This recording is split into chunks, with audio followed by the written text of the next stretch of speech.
हाँ जी, तो अपनी बात चल रही थी दो चरों वाले रैखिक समीकरण की।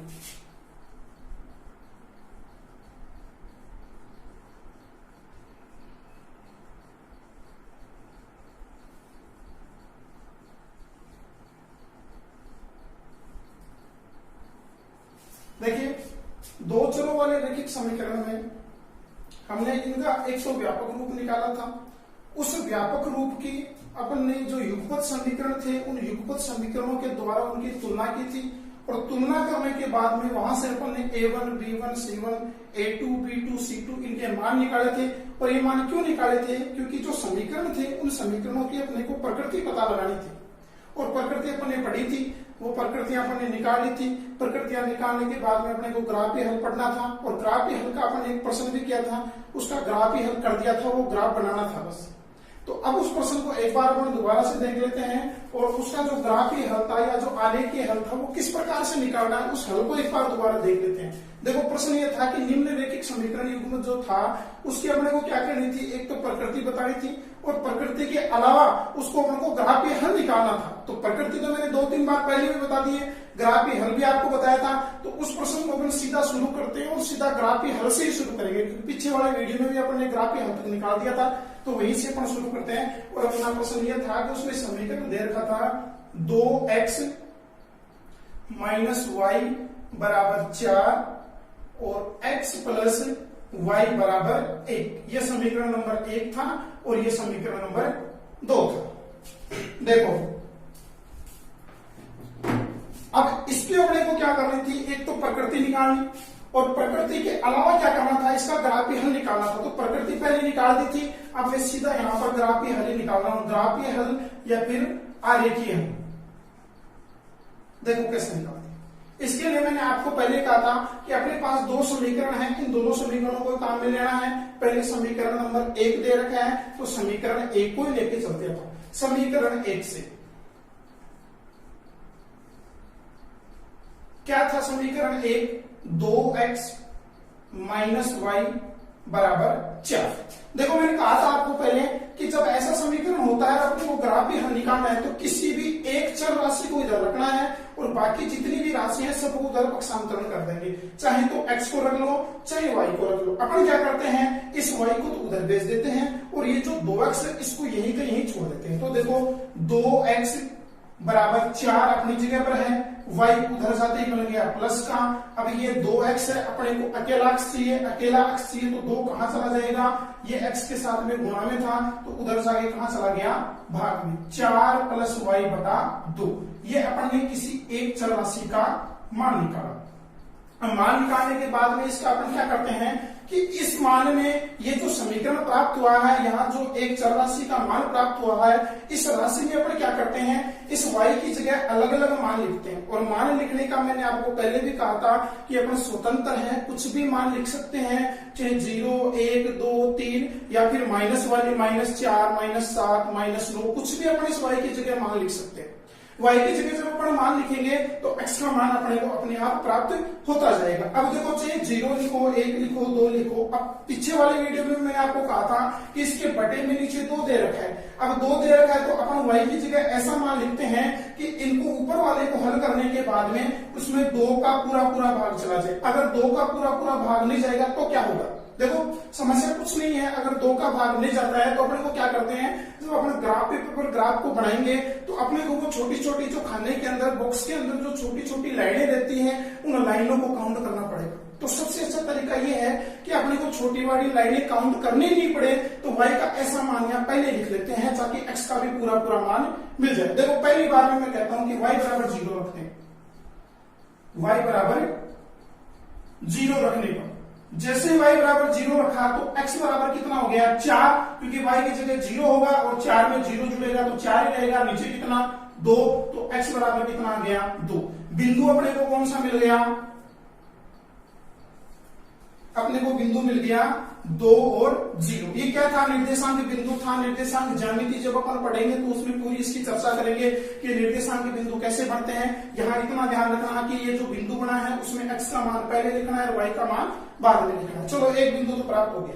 अब ऐसे कितने के मान प्राप्त करें? अधिकतम मैंने कहा था अपने पास 3 मान बहुत है, 3 मानों की एक सारणी बना लेंगे। एक मान अपने रख लिया, दूसरा मान देखो अगर मैं यहाँ 1 लिखता हूँ तो 4 और 1 5 हो जाएंगे, 5 में 2 का भाग दोगे तो 2.5, मतलब आपको ग्राफ में छोटी छोटी छोटी 5 लाइनें काउंट करनी पड़ेगी। अच्छा यही है कि इसकी जगह दूसरा मान लिखते, y की जगह मैंने लिखा 2, तो y बराबर 2 रखने पर देखो y बराबर 2 लिखा तो x बराबर कितना हो गया 4 + 2 और नीचे भी कितना 2, तो x बराबर 4 और 2 6/2, तो x बराबर कितना आ गया 3। तो अपने को वो बिंदु कौन सा मिल गया 3 और 2, पहले x का मान फिर y का मान। आगे चलो, कोई जरूरी नहीं है प्लस के लिखो, आप माइनस के लिख सकते हो। चलो माइनस का लिख के देखते हैं। माइनस का 1 लिखोगे तो 4 में से 1 घटेगा तो 3 और 3 में 2 का भाग दोगे, फिर पॉइंटों में काउंट करना पड़ेगा। माइनस के 2 ये माइनस के 2 लिखते हैं। जब माइनस के 2 लिखेंगे तो 4 में से 2 हो जाएंगे माइनस, कितना बचेगा 2, और 2 में 2 का भाग कितनी बार 1 बार, पूरा पूरा चला जाएगा। तो माइनस का मान लिख लेते हैं, y बराबर -2 रखने पर देखो -2 लिखा तो x बराबर 4 - 2। अब सीधा -2 कैसे हो गया, ये प्लस था, y की जगह -2 लिखा, प्लस और माइनस दोनों निशान आपस में गुणा होकर के माइनस का निशान बन गए, क्योंकि जब भी दो विपरीत दो अलग अलग निशान आकर के गुणा होते हैं तो माइनस बनता है, दो एक जैसे निशान आकर के गुणा होते हैं तो प्लस बनता है। नीचे कितना है 2, तो x बराबर 4 में से 2 घटा दो 2, नीचे कितना 2, x बराबर कितना 1। तो अपने को बिंदु कौन सा मिल गया 1 और -2, ये बिंदु मिल गया। देखो 3 मान प्राप्त कर लिए, एक ये रहा, दूसरा ये रहा, तीसरा ये रहा। इन तीनों मानों की बना लेती एक सारणी, ये बनाई अपने सामने।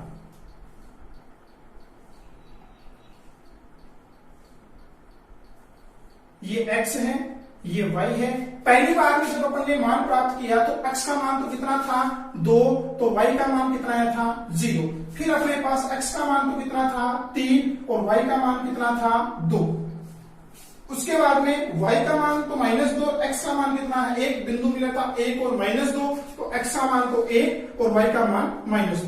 ये पहले वाला समीकरण हल हो गया अपने पास। बस पहले वाले समीकरण का इतना ही काम है।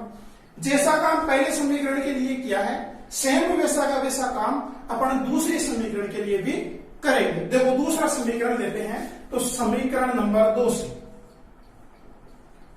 समीकरण 2 से, समीकरण 2 कौन सा है x + y बराबर 1। वही काम, किसी एक चर को इधर रखेंगे, बाकी जो मान बच गए सबको उधर पक्षांतरण कर देंगे, चाहे y को कर दो चाहे x को कर दो।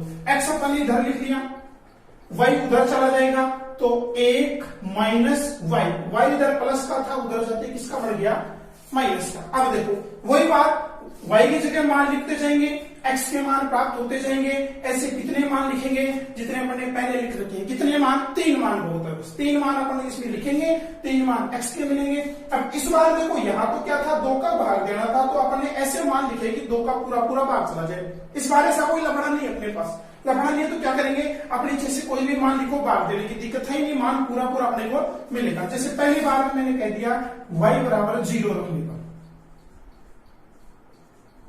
y बराबर 0 रखने पर तो x बराबर कितना आएगा 1, क्योंकि ये मान तो हो गया 0, बचा कौन 1, बिंदु कौन सा मिल गया 1 और 0। पहले मान x का फिर y का। दूसरे पर चलते हैं, दूसरा मान लिखते हैं। मैं कह दूं कि y बराबर 2 लिखे हैं, y बराबर 3 लिखे हैं, कितना लिखे जो अपनी मर्जी है। जैसे अपन ने लिख दिया इस बार y बराबर 2 रखने पर, अपन स्वतंत्र है मान लिखने के लिए कुछ भी लिख सकते हैं। तो x बराबर कितना हो गया, देखो 1 तो पहले से था, माइनस का निशान अपनी जगह पर, और y की जगह पर कितना लिख देते हैं 2, तो x बराबर कितना आ गया -1। तो अपने पास बिंदु कौन सा मिल गया -1 और 1।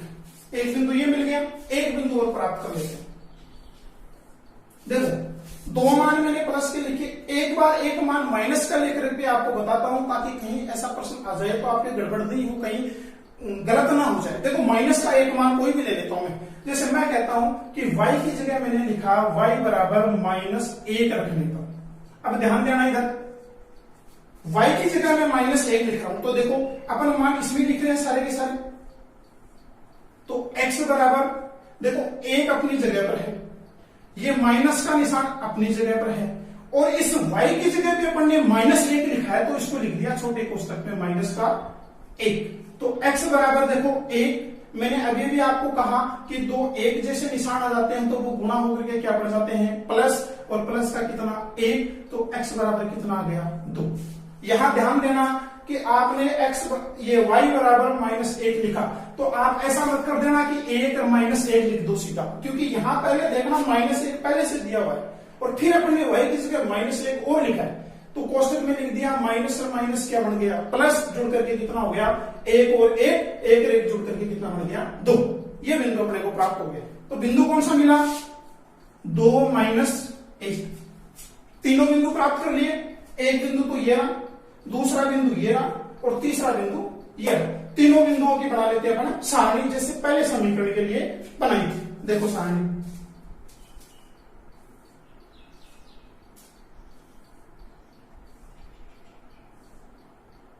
ये x आ गया, ये y आ गया।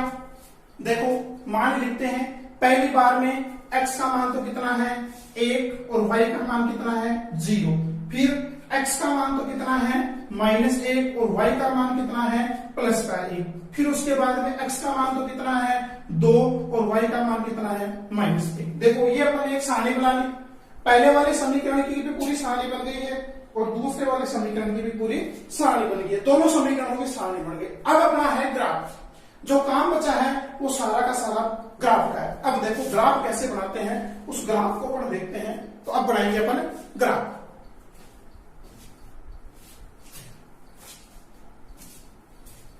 देखो ये सारणीय काम है, जो भी अपना ग्राफ बनेगा वो इन सारणियों के द्वारा बनेगा। ये पहले समीकरण की सारणी, ये दूसरे समीकरण की सारणी। बाकी को मिटा देते हैं, स्क्रीनशॉट लेना हो तो किसी को ले सकता है, बाकी इसको अपन मिटाते हैं और इन दोनों समीकरणों की सहायता से अपन बनाएंगे अब ग्राफ।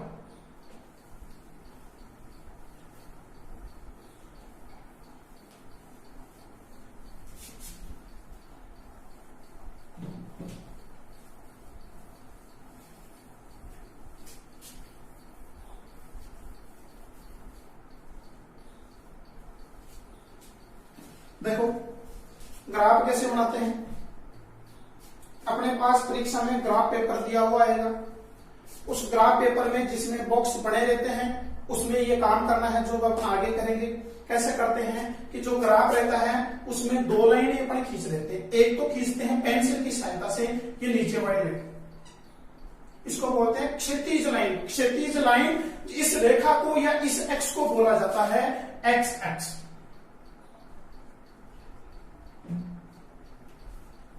दूसरी जो रेखा अपन खींचते हैं वो एकदम खींच लेते हैं ऊर्ध्वाधर रेखा, ये आ गई अपनी ऊर्ध्वाधर रेखा, और इसको बोला जाता है वाई एक्स। ये क्या है एक्स एक्स और वाई एक्स। देखो ये क्यों लिखे हैं एक्स एक्स का मतलब, देखो अपन ने जब सारणी बनाई तो एक्स और वाई दो प्रकार के मान है दोनों में, क्योंकि अपने जो समीकरण थे वो एक्स और वाई में ही थे। तो x और y में जो मान है, तो x वाले जो भी मान होंगे वो इस x के ऊपर दर्शाए जाएंगे और y वाले जो भी मान होंगे वो इस रेखा के ऊपर दर्शाए जाएंगे। अब देखो x एक्स और y एक्स जैसे बना दिया, थोड़ा सा मैं ग्राफ के बारे में बता देता हूं, बाकी तो अपन निर्देशांक ज्यामिति में पढ़ लेंगे कि ये है क्या चीज। इधर वाला कौन आ गया, इधर कौन आ गया, इधर कौन आ गया। देखो जैसे ये x एक्स थी, ये y एक्स थी, जिस बिंदु पर ये दोनों कटते हैं उस बिंदु को कहा जाता है मूल बिंदु, और इसके निर्देशांक होते हैं 0 0, कि जहां पर दोनों मिलती है एक्सेस एक्स दोनों जहां मिलती हैं उसके निर्देशांक होते हैं 0 0। कहने का मतलब x का मान भी 0 और यहाँ y का मान भी 0। अब जैसे ये कटते हैं तो इनके दो दो भाग पड़ गए। देखो y(x) का एक ऊपर हो गया, एक नीचे हो गया, x(x) का एक इधर हो गया, एक इधर हो गया। अब x(x) का इधर वाला जो मान होता है वो होता है प्लस का, और इधर वाला जो मान होता है वो होता है माइनस का। सेम काम y(x) में रहता है। y(x) में ऊपर वाला मान तो किसका रहता है प्लस का, और नीचे वाला मान है वो किसका रहता है माइनस का। अब इनके ऊपर अपन मानों को प्रदर्शित कर देते हैं, प्रदर्शित कर लेते हैं। देखो प्रदर्शित कैसे करेंगे, अपना जो ग्राफ पेपर रहता है उसमें छोटे छोटे बॉक्स बने हुए रहते हैं चारों तरफ पूरे ग्राफ पेपर में। अब जब छोटे छोटे बॉक्स बने हुए हैं तो ये तो अपन ने पेंसिल से इनको काट करके मिलान बिंदु बना लिया। अब यहां से अपन एक एक बॉक्स को ले लेंगे, क्योंकि देखो मान ज्यादा बड़े नहीं है, इसमें मान ज्यादा बड़े नहीं है, 2 3 1 2 -2 इतनी है, तो अपन क्या करते हैं एक एक कॉलम पर एक एक मान ले लेते हैं। ठीक है, जैसे यहां ले लिया, पहला खाना था 1 लिख दिया, क्योंकि मैंने देखो पहले कहा एक्स अक्ष पर इधर वाले मान प्लस के होंगे, इधर वाले मान माइनस के होंगे। ये मैं एक्स पर एक बार मान दर्शा रहे अपन। दूसरा वाला खाना 3 2, तीसरा वाला 3, चौथा वाला 4, फिर 5। अब जब इधर दर्शाएंगे तो ये सारे के सारे मान ऐसे पर माइनस के। देखो पहला वाला खाना था -1, दूसरा वाला -2, तीसरा वाला -3। एक बार -3 तक लिख देते हैं, फिर अपन देख लेंगे कि ज्यादा जरूरत पड़ती है तो इसको थोड़ा और आगे बढ़ा देंगे। ठीक है, y एक्स पर चलते हैं। देखो ऊपर की तरफ जैसे पहला खाना हुआ, ये मान आ गया 1, इधर वाला दूसरा खाना होती 2, ये तीसरा 3, ये चौथा 4, ये पांचवा 5। फोर्थ हो गई इतने। नीचे वाले पर चलते हैं, देखो इस पर चलेंगे। जैसे ये पहला खाना हो गया, यहाँ पर इसका मान -3, क्योंकि y एक्स जो थी अब नीचे माइनस में चलेगी। ये दूसरा वाला खाना -2, ये तीसरा वाला -3, ये चौथा वाला -4। ठीक है, ग्राफ में क्या होता है, देखो ग्राफ तो अपने मान तो लिख दिए, अब अपने मान हमने क्या लिखा है, एक एक खाने पर एक एक मान लिया। प्रत्येक खाने के बीच में अंतर देखो आप कितने का है, इसमें भी एक का अंतर, इसमें भी एक का, इसमें भी एक का, इसमें भी एक का। एक्स एक्स जितनी भी है सब में एक एक का अंतर है। वाई एक्स में जब चलते हैं तो इसमें भी सब पर जो अंतर है वो एक एक का अंतर है। तो ग्राफ में क्या होता है, मैंने पैमाना लिया था। ठीक है, पैमाना यहाँ अपने ग्राफ में ऊपर लिख देंगे। अपने पास जो ग्राफ पेपर है तो उसमें जगह हो कोई जरूरी नहीं, यही लिखे, इधर लिख दो, इधर लिख दो, यहाँ लिख दो, यहाँ लिख दो, अपना पैमाना के अंदर सा देते हैं। देखो यहाँ लिखते हैं पैमाना। ठीक है, पैमाना लिखते हैं। पैमाना लिखेंगे एक तो एक्स एक्स पर। अब ये जो छोटे छोटे बॉक्स बने हुए होते हैं उनको अपन क्या कहते हैं, खाना बोला जाता है। कि एक खाना बराबर एक इकाई। इकाई क्यों लिखा, क्योंकि कोई मान में मीटर, सेंटीमीटर, किलोग्राम इनमें कुछ भी नहीं है, न किलोमीटर में, न मीटर में, न किलोग्राम में, न ग्राम में, ऐसे कोई मान नहीं, कोई इकाई नहीं लिखी हुई। जब गणित में कोई इकाई नहीं लिखी रहती है तो उसमें मीटर, सेंटीमीटर दर्शाई नहीं रहती है, तो उसके अपन मान लेते हैं आगे इकाई लिख लेते हैं। ठीक है, सेम वाई एक्स पर लिखते हैं। y एक्स पर एक खाना बराबर, देखो इसमें भी एक एक का अंतर है, तो पैमाना कितना, एक इकाई। एक एक का अंतर रखा सब पर, तो इसमें भी कितना, ये पैमाना है, स्थितियों के अनुसार चेंज होता रहता है। आप सोचो कि सब में ऐसा रहेगा, कोई जरूरी नहीं है। अगर मान या बड़े बड़े आ जाते हैं जैसे 50, 60, 65, 67 है, 47, 35 ऐसे मान आ जाते हैं, तो अपन अपने को पैमाना चेंज कर लेते हैं कि एक एक खाना एक एक इकाई ले लेकर के एक खाना बराबर 5 इकाई, 7 इकाई, जितनी जरूरत पड़ती है उतनी इकाई ले लेते, उतने का अंतर डाल देते। पैमाना लेने का मतलब ये है, जैसे एक खाना बराबर एक इकाई का मतलब प्रत्येक खाने में एक एक अंतर। एक खाना बराबर 2 इकाई लेते, प्रत्येक खाने में 2 का अंतर। एक खाना बराबर 3 इकाई लेते, प्रत्येक खाने में 3 का अंतर। ये होता है पैमाना। ठीक है, पैमाना ले लिया। अब अपन अपने बिंदु दर्शाते हैं। देखो ये अपना जो था वो था पहले समीकरण की सारणी, और ये जो अपनी थी वो थी दूसरे समीकरण की सारणी। पहले समीकरण वाले सारे मान दर्शा लेते हैं। देखो पहला बिंदु, एक्स का मान तो 2 और वाई का मान 0। एक्स का मान 2 कैसा है, माइनस नहीं लगा हुआ, मतलब प्लस का है ना, और एक्स पर प्लस का 2 मान कहां है, यहां पर। y का मान 0। अब y का मान 0 का मतलब y पर चलना ही नहीं, 0 तो यहीं पर होता है, यहीं पर 0 होता है। तो पहला बिंदु अपने को कहां मिल गया, यहां पर। x का मान 2, y का मान 0, क्योंकि y पर चलना ही नहीं पड़ा, तो पहला बिंदु मिल गया। इसके निर्देशांक कितने थे, 2 और 0, ये लिख दिया पड़ा। ठीक है, दूसरा देखो 3 और 2, मतलब x का मान तो कितना है 3 और y का मान कितना है 2, तो x का मान 3। देखो x का मान 3 कहां है, ये मिल गया, क्योंकि प्लस का है। y का मान 2, y का मान 2, प्लस का देखना है, प्लस का ऊपर की तरफ होता है, तो 2 के बराबर में ले जाओ उसको। x का मान 3 था, इसके बराबर में 2 तक ले जाओ, और 2 तक था यहाँ पर। ये 2 वाली लाइन यहाँ आती है, 3 वाली लाइन यहाँ आती है, दोनों यहाँ मिलती है, तो ये बिंदु ले लिया। ठीक है, इस बिंदु के निर्देशांक हो गए 3 और 2। आगे चलते हैं, x का मान 1 और y का मान 2। x का मान 1, ये रहा 1, क्योंकि प्लस का चाहिए। y का मान -2। अब इस बार देखो ऊपर नहीं जाना है, क्योंकि ऊपर जाने का मतलब तो आप प्लस पर चले गए। y का मान -2, -2 का मतलब नीचे की तरफ देखो, -2 ये बना दिया। तीसरा बिंदु भी मिल गया। इसको निर्देशांक कितने थे, 1 और -2। ये जो तीनों बिंदु आए इनको अपन क्या करेंगे, स्केल के यू सीध में रख करके और इन सबको अपन मिला देंगे। ठीक है, आप जब ग्राफ पेपर में देखो यहाँ तो लाइन आर्डिकेटिव हो सकती है, जब आप ग्राफ पेपर में पेंसिल की सहायता से आप पाओगे ना तो ये तीनों बिंदु एक ही रेखा में आपको मिलेंगे, आराम से लाइन गुजर जाएगी आपकी। ठीक है, गुजरने के बाद में देखो पहला बिंदु कौन सा था, ये था ना, इसके निर्देशांक 2 जीरो थी, इसको ए नाम दे दिया और यहाँ थोड़ा सा हल्का सा गोला बना देंगे ताकि एग्जामिनर जो चेक करता है उसको नजर आ जाए। दूसरा बिंदु रहता है, इस पर भी थोड़ा सा गोला बना देंगे ताकि उसको भी नजर आ जाए, इसको बी नाम दे देंगे। तीसरा बिंदु अपना कौन सा था, ये था, इसको क्या नाम दे देंगे, सी नाम दे देंगे। जो मेन बिंदु है वो तो वही रहना चाहिए, ये नहीं है कि आप उस पूरे को रंग दो, रंगना नहीं है, ऐसा काम नहीं करना है। एक बिंदु बनाया और उसके चारों तरफ भी हल्का सा गहरा सा बना दिया, इससे पता लग जाएगा कि हाँ सही है, ये बिंदु यहाँ पर था। और आप अगर ये गोला नहीं बनाते, सिर्फ बिंदु रहता है तो भी चलेगा। तीसरा बिंदु कौन सा हो गया अपना, सी। ये पहले वाला जो समीकरण था उसके अपन ने रेखा बना दी। ठीक है, अब समीकरण कौन था, वो समीकरण यहां लिखते हैं। देखो समीकरण था अपना पहला 2x माइनस वाई बराबर 4, पहले वाला था तो पहले वाले को लिख दिया। पहले वाले समीकरण का पूरा काम कंप्लीट। चलते हैं दूसरे पर। दूसरे पर जब अपन चलेंगे तो देखो वही काम जैसे पहले के दर्शाए वैसे अपन दूसरे के दर्शाएंगे। पहली बार में दे रखा है x बराबर 1 और y बराबर 0। x बराबर 1, x पर तो कितना चाहिए 1, प्लस का 1 चाहिए, प्लस का 1 x पर कहां होता है, यहाँ पर। y का मान कितना 0, मतलब y पर अपने को जाना ही नहीं है, तो बिंदु कहां पर मिल गया, यहाँ मिल गया। कितना निर्देशांक था इसका, 1 और 0। मैं यहां लिख देता हूं 1 और 0, ये पहले वाले बिंदु के निर्देशांक थे। फिर दूसरा बिंदु x का मान -1 और y का मान प्लस का 1। x का मान -1 चाहिए तो माइनस का 1 ही रहा, y का मान प्लस का 1 चाहिए तो प्लस का 1 कहां है, ऊपर, तो इसके बराबर में ले जाओ, कहां तक आ गया, यहां तक मिल गया। दूसरा बिंदु निर्देशांक कितने थे, -1 और 1। तीसरा बिंदु x का मान तो कितना 2 और y का मान कितना -1। x का मान 2, x का मान 2 किधर है, ये रहा।